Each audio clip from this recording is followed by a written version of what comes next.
Hi, dreamers. I'm Percival, And I'm Vivian. and we are your hosts of the Dreamscape Chronicles.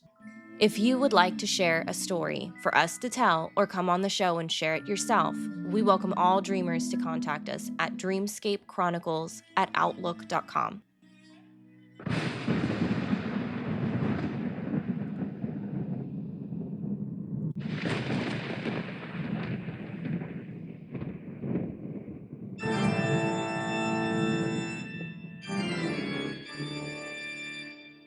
Good evening, dreamers, and welcome to another blood-curdling episode of Dreamscape Chronicles.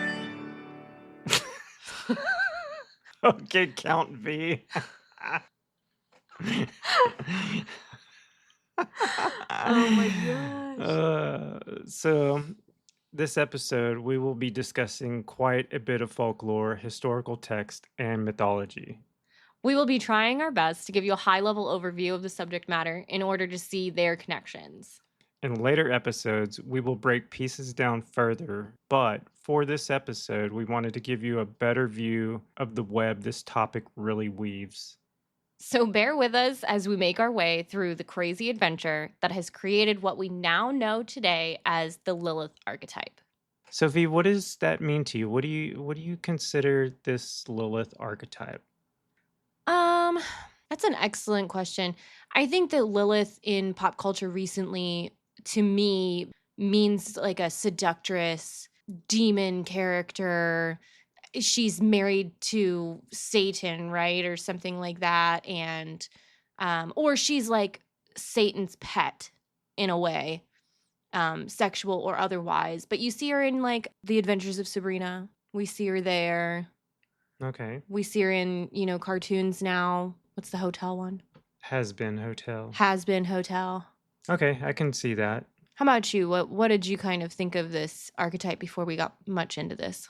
The whole topic of this, to me, I didn't realize that this is a Lilith archetype before looking into this. But prior to knowing what I know now, I would have generally said, your typical incubus and succubus would have been this type of thing. Oh, okay. Or your modern vampire entities that people experience at night. So you were more familiar with the archetype itself rather than its relation to Lilith. Right. In a way, I would never have thought that they would have been under the umbrella of Lilith herself. I get that. That makes sense, yeah. But knowing what I know now, things make a lot more connections that I had never realized at all. So, well, you brought up incubi and succubi. Maybe that's a good place to start. Yeah, so what do you know about incubus and succubus? Well, incubi is the male version, where succubi is the female version, and they are spirits. They're believed to be European superstitions, more than likely created to explain nightmares, sexual dreams, and sleep paralysis, coming from earlier Mesopotamian and Greek mythology. Right. In Greek mythology, I believe they are called onoroi. Right. They are personifications of dreams, some of whom can take seductive forms as well, and are one possible influence. They're often depicted as black-winged demons and were believed to be the sons of the goddess Nyx and brother of Hypnos. Which means night and sleep, right? Like directly translated. Right, that's what their names translate to, yes. That makes sense, because, personifications of emotions is, like the Greek bread and butter, so. Right. Well, and then we can see medieval influence on their evolution as well. So the terms incubus, which is Latin for nightmare or to lie upon, and succubus, which is Latin for to lie beneath, came from medieval Europe. Basically the top and bottom version of our current cultural phrasing, masculine, feminine point of views. And I think in a future point, we will come back to make this connection with a later detail. Yeah, that makes sense. Well, some believed that the dirty deeds with an incubus, sometimes a succubus in disguise, could produce witches, demons, or deformed human offspring. Interesting. So I know that in La Morte d'Arthur, Merlin is believed to have been born from an incubus or succubus. Okay.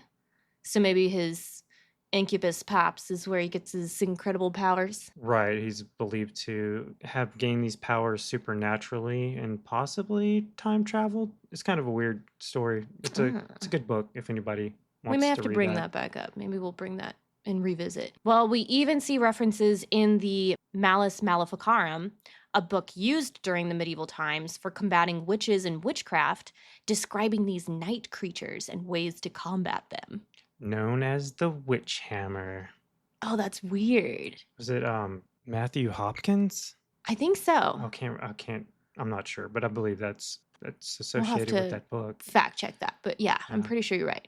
That's interesting. I didn't realize that they had anything in the book that had to do with these entities. Well, let's get into Lilith herself and what we know of her, right?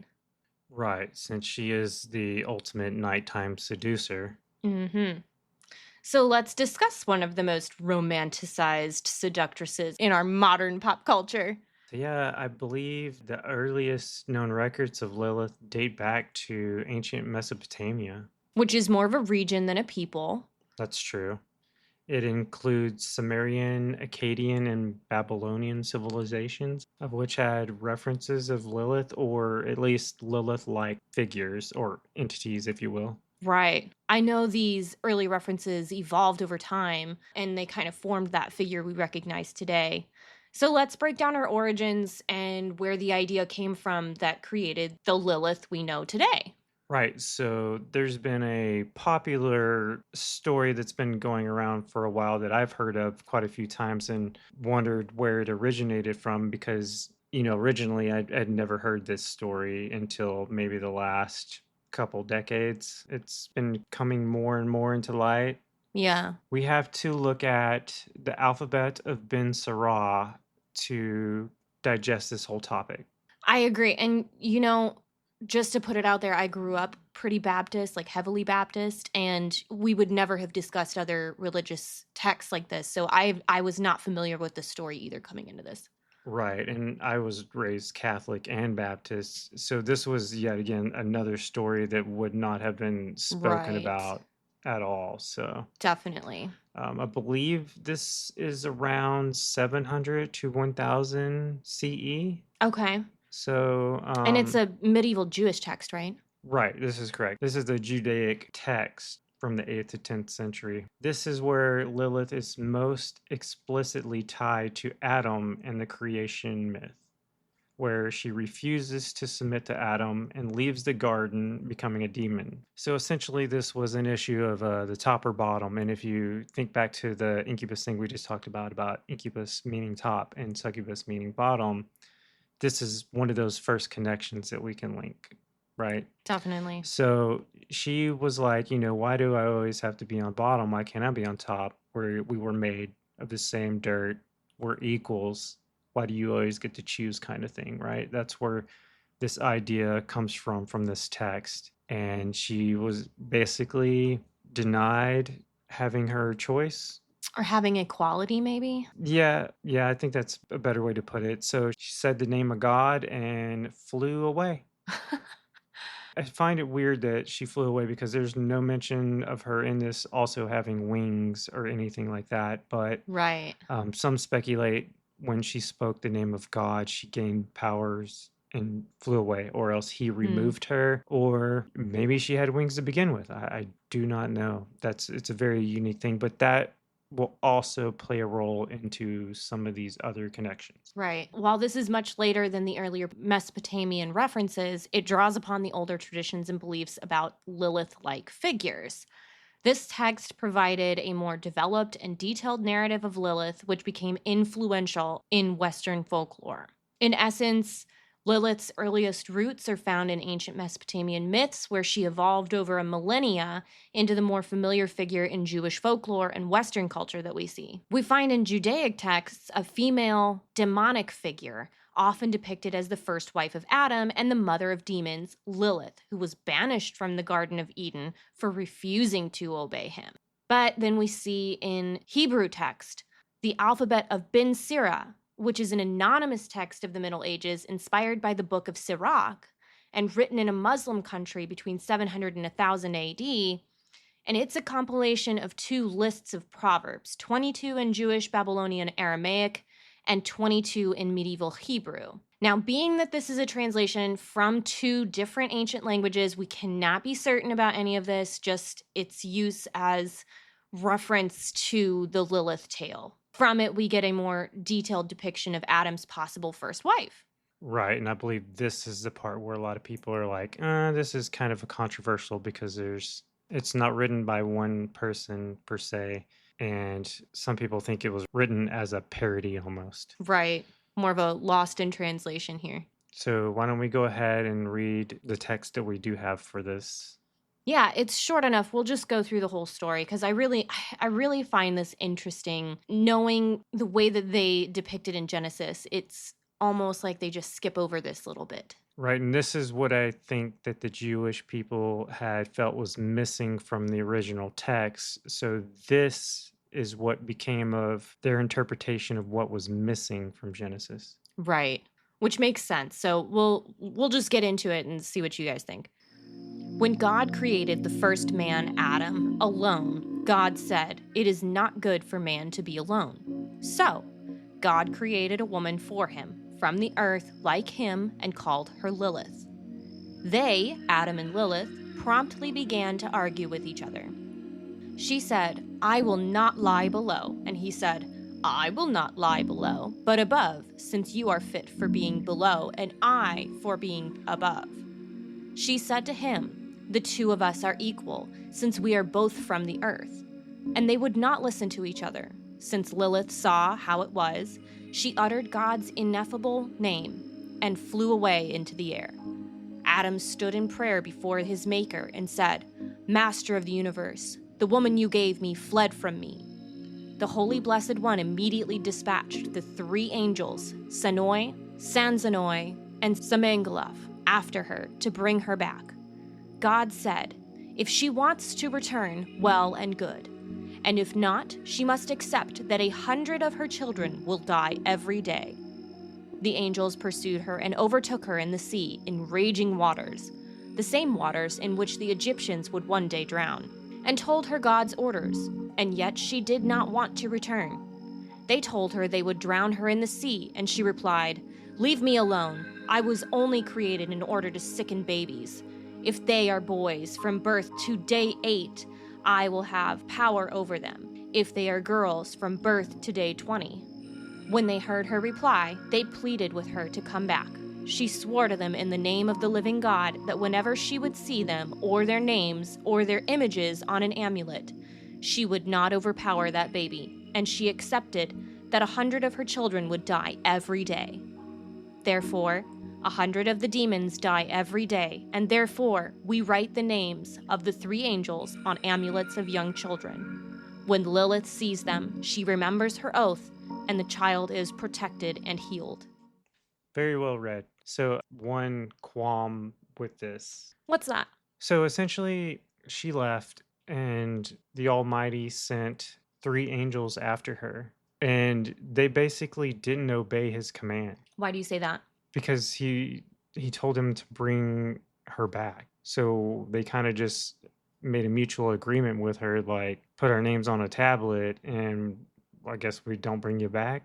So like a backdoor deal. But is that their call? I get you. So that's kind of, that struck me as strange that these angels just kind of made a deal on their own. Yeah, they kind of went off book. So I get you. That's something to think about too, is that these 3 specific angels kind of made a choice on their own at this point. That's fair, yeah. I just thought that was kind of out of place for, for God's servants. Yeah, because, they're obedient. So why would they alter a command? I mean, I guess not all of them are obedient, or else Lucifer wouldn't be where he is. Well, that's true. But, I mean, it's just, I'm sure these guys were probably punished. So, that's here nor there. I just thought it was strange that they decided that they could make a deal with her themselves. Mm-hmm.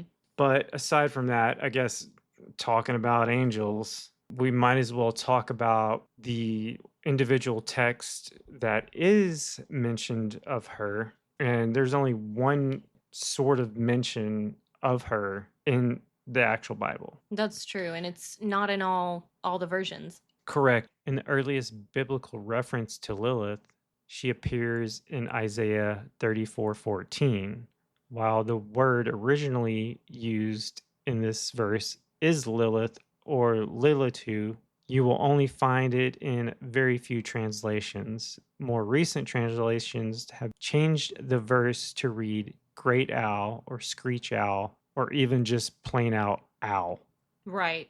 Some sort of winged flying creature of the night. This is another notable thing that she flew out of Eden. So this is calling her a screech owl. They're replacing her name.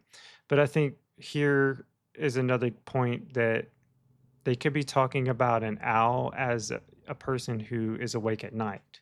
Oh, I see what you mean. I just kind of, I've been thinking about that, and I think we'll connect this in a little bit more, but it was just something that was on my mind at the time when we were reading this stuff. I getcha. The verse describes a desolate place where various creatures, including a screech owl, are said to dwell.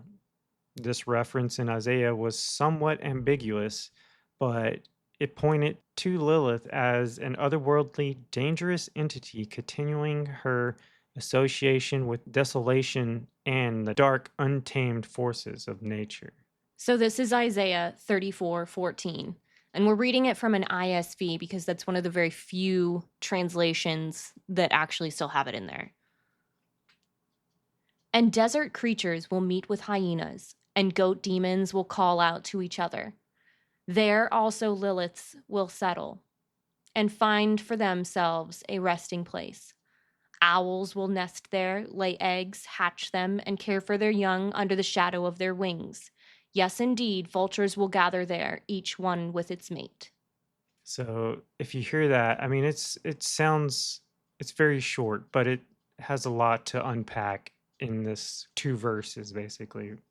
I think one of the biggest things that kind of pokes out at me on this one is the fact that they have Liliths pluralized. That too, I did catch that. Because it's not just one. I think that's why we now see it as an archetype. Right. Because even if there was essentially one Lilith, there are speculation that, she's got to kill 100 babies a day. She must be reproducing. So there are going to be other things that are similar to her, essentially. Lilith-like. Right. Right. So I think that whenever they're referring to plural things, this must mean that, sure, there could be a central entity that is what we would call Lilith herself, but there are these other things that are in a subcategory. Right. Similar, but not the one. Right. So what other ones do you think off the top of your head that you can recall are in this genome? I mean vampires, but we'll get to them later. Some bloodsuckers? Yeah. So what's another type of bloodsucker that you know of? Well, we have some old bloodsuckers like the Lamia. Yes, the Lamia is one. We've got 7th to 6th BCE on that one. That's Greek mythology, correct? I think that's right. Ancient mythology, they were a child-eating monster, and later were regarded as a type of night-haunting spirit or daemon. Another daemon. All the daemons. So that's interesting because I've always thought as the Lamia depicted as like a beautiful woman from the waist up and like a horrible serpent from the waist down with like vicious claws and that lust for blood, and I think almost Gorgon, like a Medusa-esque feel to them, if that makes sense. For sure. Well, it is funny because we're still back in Greek mythology with that. But it's also possible that the Lamia's name was derived from the Mesopotamian demon Lamashtu, who was a very similar creature. Like the Lamia, they were known for devouring children. Right. I did forget that they do eat babies. Yeah. Baby eaters. Them dirty baby eaters. Then in later classical periods, around the 1st century CE, the conception of this Lamia shifted to that of a sultry seductress who enticed young men and devoured them. Concealing her serpentine body, she would lure young men closer to her till she was able to use her horrific claws to snatch them and feed on their flesh. Oh, okay. So much like mermaids and sirens who would seduce sailors to their watery doom. Right. Because mermaids are seductive female half fish creatures, and sirens are more bird like. I feel like harpy when I hear siren. Yeah. Which seems to also connect back to that Lilith archetype. You got a seductress that is potentially bird like or serpentine in nature, and they like blood. They're all about that blood. Another connection. Yep, sure is. Well, we can go a little bit further back and go into the Epic of Gilgamesh. From the Epic of Gilgamesh, there is a reference to a Lilitu, which is kind of one of those alternate words you find in the biblical translations, like we were talking about earlier. And the Lilitu is part of a group of supernatural beings associated with the goddess Inanna, who's known later as Ishtar in Babylonian mythology. Right. And although Lilitu or Lilitu, possibly, I'm not sure the proper pronunciation. We're not historians here, friends. Yeah. Is not directly named Lilith, this figure shares many characteristics with the later Lilith archetype. For sure. So with Inanna, I know that she has a tail of the hulupu tree. Sure, that's how you say that word. And I believe this is where the mention of Lilith or Lilitu is in the Epic of Gilgamesh. So I know essentially she grew the tree and it ended up attracting like these strange, powerful beings, like a snake that was immune to magic, like slithered up, nested up in the roots of the tree, making itself an eerie guardian against anyone who would dare approach it. Above in the branches, the Anzu bird, a legendary creature of storm, note the storm, it's a wind type deity, built its nest. Its fierce eyes watching and protecting the tree, but deep within the trunk, Lilith, the phantom maid and Sumerian demon of the night, made her home. Why don't you go ahead and read them the tale of the hulupu tree? Sounds good. It's Inanna calling to her brother Gilgamesh, saying, "O Gilgamesh, in the days when the fates were decreed, when abundance overflowed in the land, when the domains of the great gods were divided, then did I pluck the hulupu tree from the Euphrates. Then did I plant it in my holy garden and tend it, waiting for my shining throne and luscious bed. When a serpent nested in the roots and could not be charmed, the Anzu bird set his young in the branches, and the dark maid, Lilith, built her home in the trunk. I wept how I wept, yet they would not leave my tree." The tablet text continues to state, Gilgamesh struck the serpent, who could not be charmed. The Anzu bird flew with his young to the mountains, and Lilith smashed her home and fled to the wild, uninhabited places. So what do you think about that? Well, it's kind of funny because she talks about how she's waiting for her shining throne and luscious bed, and that's actually detailed a little bit further back in the story. Gilgamesh offers to make a shiny throne and a bed for her out of this tree that she's trying to grow. So she's mad because all these creatures are living in it, and then Gilgamesh just wants the tree so he can build her all this crap. And that's literally where Lilith comes in, and she's just hanging out in the trunk. She's like, "Hey, yo, you got this hole in the ground. I think I'm just gonna hang out here and make a bunch of demon babies." Right. She wanted to change her address to 104 Hulupu Tree Apartment 4. You know what I mean? Well, so yeah, that's pretty cool. I've never actually known a lot about Gilgamesh as far as like the Epic of Gilgamesh. Right. I've heard the normal stories of Gilgamesh, but this has been the first time I've ever heard this or read this text, so this was pretty interesting. Yeah, this goes a lot further in depth than my previous understanding. But reading this, I want everyone to take note of another thing here. This Anzu bird, right? And then the reference of the serpent. The impenetrable to magic serpent. Yes, like the basilisk from Harry Potter. In a way, yeah. So, yeah, another connection. You got something flying here. You have something that's also a serpent. And then you have Lilith kind of in the middle of all of it. Who's essentially still some kind of spirit, it seems. They call her a phantom, so Right. it's a very interesting connection again. With that Anzu bird, though, there's another further connection that we can look at that kind of blends with this, and that's Lamashtu. And we're going a little bit further back in history with them, yeah? Yeah, so this should be around circa 1500 BCE.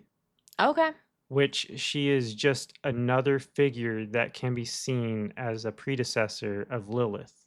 A female demoness in Babylonian and Assyrian mythology, Lamashtu, like the Lilith, was said to harm children and pregnant Wizards. Well, that's how Merlin became. Those poor pregnant wizards. Yeah, pregnant women, causing miscarriage and other misfortunes. It is another myth grounded in the second millennium BC. They were known to have these stained hands, assumingly blood-stained, and long, thin, slender fingers that they used for pulling out infants from their mother's wombs before their times in order to feast on their blood. And that reminds me of movies where the demons have the black fingers. Oh, yeah. And they're like all pointy, but maybe they're red. Super creepy looking. Definitely. It embodies fears related to motherhood and childbirth, much like the later Lilith myth. It is described as having the head of a lion, the teeth of a donkey, naked breasts, a hairy body, long fingers and fingernails, and the feet of Anzu. Oh, there's our bird again. There's that bird again, right? Okay. But I mean, she seems pretty wicked. I don't think I'd want to see this. This actually reminds me of those ancient Sumerian statues that kind of look like Sphinx in a way. Oh, okay. That's just kind of the vibe I get with this thing. It seems very animalistic. I getcha. Creature, kind of concept. Very strange. Well, and when I looked up Anzu, because we were going over Gilgamesh, and I'll be honest, I didn't know what it meant by that type of bird. But the Anzu is actually described by some people as kind of looking like the dinosaur chicken. You know that creature? Archaeopteryx? Yeah, like that. It's very bird-like, but also like really reptilian in a way. Very old evolution look. Oh, okay. I totally was thinking this thing was like a phoenix. Like I got phoenix vibes all over this thing, We but got phoenix vibes over here. now that you actually said that, It's like creepier, isn't the it? thought of it being, like this reptilian bird kind of actually blends this even more. Right. Now that you said that. It does. And it brings it back into that, the older Jewish related texts. That's true. It kind of blends those back together. So. Yeah. And this is way before all of this stuff. So, but this is probably where all this stuff comes from, right? I gotcha.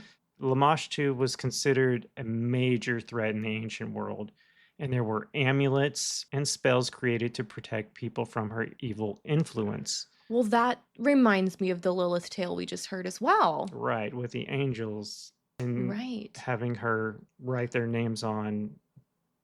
Well, I think they said amulets and like necklaces and stuff like that, right? And then yes, to protect the children. Yes, exactly. Yeah, so that's really very similar. But during this time, they used these incantation bowls, which were also used to invoke gods and goddesses or other deities in order to drive the Lamashtu and other evil entities away. Oh, that's kind of weird. Like a bowl of herbs type deal, or? Well, it was a little different. I believe that they had written things inside of the bowls, and then they would turn the bowls upside down like you're catching something in the bowl. Oh. And if I'm not mistaken, I believe they actually buried them. Oh, that's so weird. Okay. I'm pretty sure that was the practice with it. Got you. And through history, I guess somehow they could tell that most of these were written by women. Oh, okay. So it was something popular that people probably in motherhood would do, in anticipation of Lamashtu and trying to prevent her from harming them or their future children. I gotcha. Kind of like how we do baby showers now as like a good luck charm in a way. Like, hey, you need this stuff. Let me buy it for you. Hey, here's a clay pot for your baby shower. I wrote a demon's name in it and just bury it in your backyard. And it'll protect you from, demon bloodsuckers. We have a small incantation that was written on a bowl if you want to tell everybody about it. Yeah, so this is one of the examples. Great is the daughter of heaven who tortures babies. Her hand is a net, her embrace is death. She is cruel, raging, angry, predatory. A runner, a thief is the daughter of heaven. She touches the bellies of women in labor. She pulls out the pregnant woman's baby. The daughter of heaven is one of the gods, her brothers, with no child of her own. Her head is a lion's head. Her body is a donkey's body. She roars like a lion. She constantly howls like a demon dog. Yeah, I would not want to be around this lady. Yeah, she doesn't sound super pleasant. No, not at all. There is something to note with these incantation bowls. Around her time in history, between her, Lamashtu, and the Lilith, or Lilu, which was the male form of the Lilith. Right. They actually used what is considered another demonic entity to kind of reign control over these two other entities. Oh, that's interesting. Fighting fire with fire, I guess. Yeah, it's kind of the idea of the enemy of my enemy is my friend. Right. In a way. Yeah. But, take this or leave this however you want. The demon god, essentially Pazuzu, I'm pretty sure multiple people have heard this reference before. Sure. It was popularized in the Exorcist movie. Yes, which he was the antagonist, which kind of makes it funnier. Right. This is where it gets kind of mixed up with history. This could have just been bad interpretation. Yeah, it could. Yeah. Specifically, though, Pazuzu was invoked to protect birthing mothers and infants against Lamashtu's wrath, usually on amulets and statues. So we have that commonality too, coming back with the amulets. Right. And although Pazuzu was said to be the bringer of famine and drought, he was also invoked against evil for protection and against plague. But he was primarily invoked against his fierce, malicious rival, Lamashtu. That's interesting. And that's kind of why I said, the enemy of my enemy is my friend. So this guy, definitely not a good guy, but, if he can save the babies, they're doing what they got to do so that they can keep the bad lizard donkey lady away. So he's not getting a dinner invite, but, save the babies. And technically, he is also a controller of wind spirits. Oh, interesting. So if I'm not mistaken, I could be wrong. Yell at me in the comments if I'm wrong. Say, dude, you're totally wrong. But Lamashtu and the Lilitu and Lilu are all wind spirits. Interesting. So there goes back to that, like elemental yeeting out of the garden. I think she spoke God's name, and she was either banished or she was just like, I'm out. Peace. Like, yo, got his attention and left. Skedaddled. Yeah. So, but since I brought it up, we might as well talk about the Lilitu and Lilu, which pretty much if you Google that or you research that, you're going to just see Lilith. It's going to be a little bit more complicated for you to find these because these are probably pre-2000 BCE. Fair. And this is, ancient Sumerian and Akkadian. Yeah, this is another early figure associated with Lilith, which seems to come from ancient Mesopotamian cultures. Mesopotamian culture gives us the Sumerian Kings List, which is a chronicle of the one monarchy, circa 2400 BCE, mentioning Lilu, a demon often depicted disturbing and seducing women in their sleep, and Lilitu, a female demon who would appear to men in erotic dreams. More terms differentiated by the male and female version of the creature, which I find very interesting, seeing as Lilith is kind of like the mother of feminism in a way. Right, I can see where that's coming from. Demanding equality from Adam, Yeah. Both beings are known for their sexual influences on their sleeping victims. The Lilitu were even described as being the ghosts of girls who were unmarried virgins who'd never had children themselves. They would prey on men in their dreams for this reason. The figure was typically depicted as a night demon or a storm spirit, associated with dangerous or destructive qualities, even believed to be a type of wind spirit, often linked with disease, storms, and other nocturnal forces. There we go again. So in the Akkadian texts, Lilitu is often known to be a dangerous entity, particularly because of her predatory nature toward newborns and pregnant women. And there the connection is with that one. Yeah. Yeah, it's so similar, all of these entities. So this was a great mix of historical texts that all fall back to Lilith in a way. What she stands for in pop culture, especially these days. Right. And you mentioned the Sumerian Kings list. That would be something I would love to talk about, but I don't think there's much in Sleep to talk about that. Fair. So you guys should go look at Joel at Free the Rabbits podcast if you guys are interested in that. Yeah, he's a great take on that stuff. Mentioning pop culture, we have to go back to why I was giving you my worst Transylvanian accent I've ever heard earlier. Yeah, so New Age, but not New Age. Yes, because technically it started, like 1047 CE? I think that was the earliest written reference of a vampiric creature. Yes, it was a Russian text. Easily, vampires are the most modern type of seductress we see today in, modern pop culture especially. However, the term vampire was not coined until 1725, crazy enough. Vampiric literature became more popular in the early 1800s, leading into Sheridan Le Fanu's 1872 novel Carmilla, being one of the first written stories of a seductive female vampire. That's interesting. Yeah, I think a lot of people have probably heard of Carmilla. That one's more well-known than most of the other characters and creatures we've mentioned this far in this podcast. Yeah, I've listened to the audiobook of it. It's a unique title.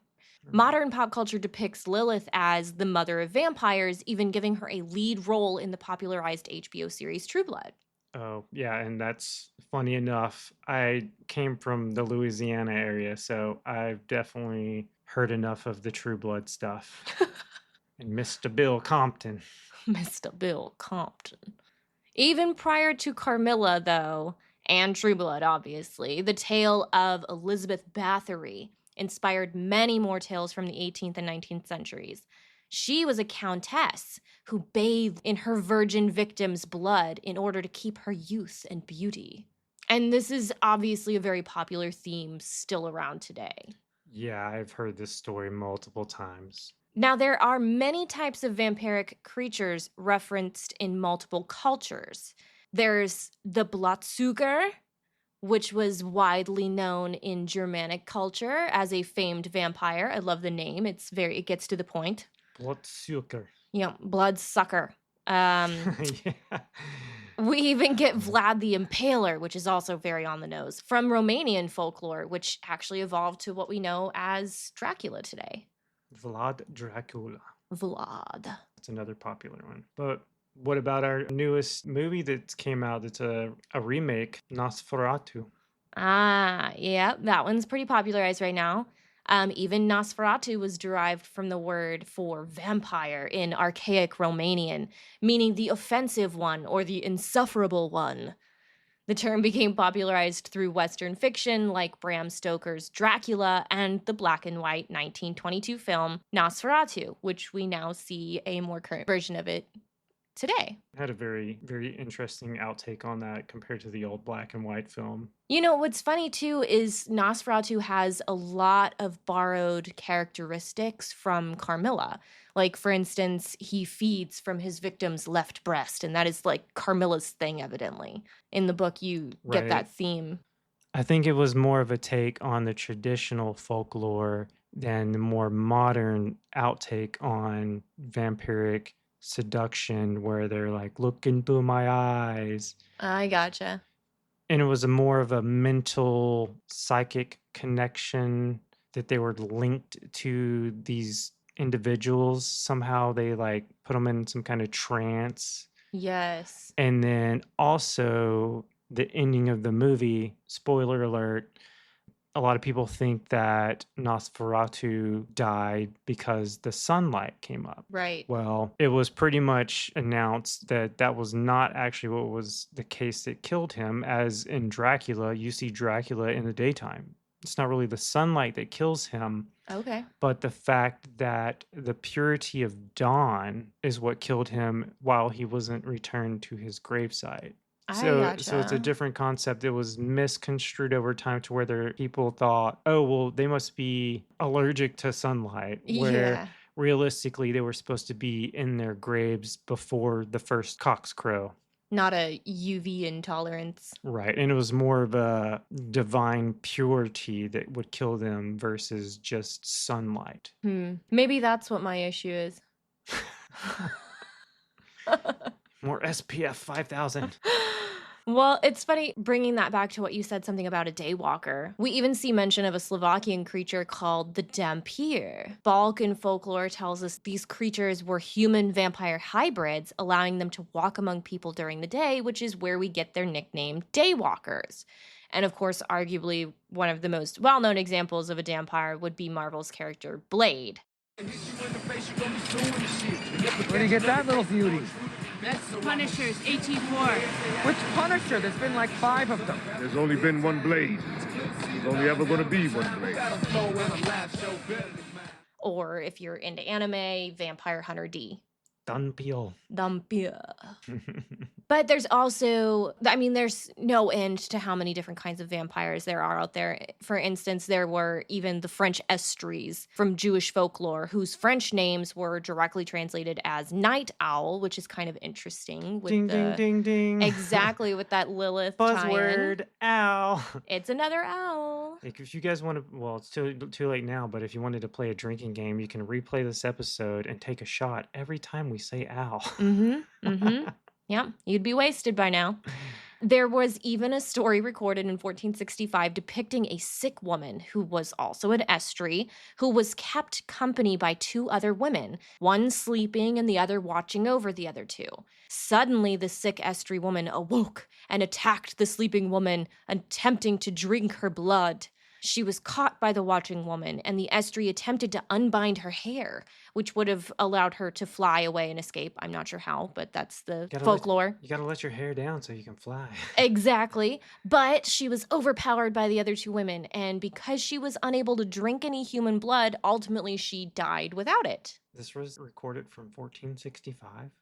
Yeah, this is, I mean, a written recording of the vampire encounter. That's insane. Like, I can't imagine what these 2 women were thinking. I don't know that I'd have sense enough to write it down personally. I'd just be like, did you see that? Because I'm not going to say anything. Hurry up, Betty, tie her hair. She's attempting to fly. Oh, man. Then again, vampires, there's that flying thing. Yeah. They can fly. But they don't have wings usually. I mean, some do. Well, so a lot of these things are also known to be shapeshifters. That's fair. You never know. I mean, they could have wings that are hidden. That's true. That's true. I feel like a lot of these entities have very good ways of blending in plain sight. For sure, yeah. Like the Lamia even. Or in the shadows. Well. Don't forget about your energy vampires. Yeah, because they're out there. One time I went to work and this girl wouldn't stop talking about the copier. And I told her, I was like, come on, it's just the copier. All in all, there are so many commonalities between Lilith and our favorite blood-sucking, night-stalking seductresses throughout historical literature. It is hard to deny these were all derived from the Lilith archetype and the ultimate claim that she is the mother of demons. I think that's a pretty good summary of what we could put under this umbrella of a Lilith archetype. In a nutshell, anyway, because we could go on for hours on each one of these, I feel. This is a very deep, bottomless pit of information, honestly, and across different cultures. We didn't even touch on half of the world's view on these creatures. You guys should tell us what you think. Reach out, leave a comment. And rate the show. Yes, please don't forget to rate the show, guys. We really appreciate the people who have been sending us emails and giving us thanks and praises. And those who want to come on the show, because we actually have a couple of interviews coming up. So we're excited about those. Yeah, we have 2 really big interviews coming up, both with authors. So this will be exciting. Yeah. So look forward to that in the future. The dates have been set. But for now, dreamers, just look forward to all that we have coming and keep dreaming. And until then, don't let the bloodsucker suck your blood. Join us in discovering what may lie beyond the walls of sleep.